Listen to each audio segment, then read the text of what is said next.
तुला शिकवीन चांगलाच धडा या मालिकेच्या पुढच्या भागामध्ये आपल्याला पाहायला भेटते की अक्षराचा मित्र तिच्या बाबांना भेटलेला असतो आणि तो म्हणत असतो की मी अक्षराशी लग्न करायला तयार आहे।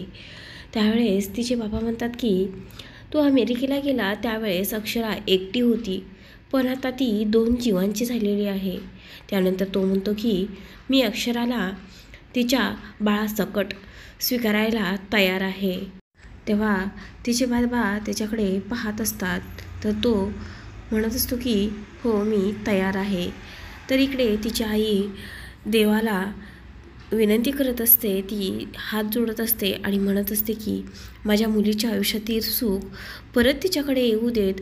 तर अक्षरा रस्त्यावरून जात असते त्यावेळेस अधिपतीची गाडी रस्त्यावर थांबवून तो फोनवरती बोलत असतो आणि अक्षरा हे पाहते। तर आता अक्षरा अधिपतीकडे जाऊन सविस्तर सगळ्या गोष्टी बोलेल असं आपल्याला पाहायला भेटते। असेच अपडेट्स पाहण्यासाठी चॅनलला सबस्क्राईब करा।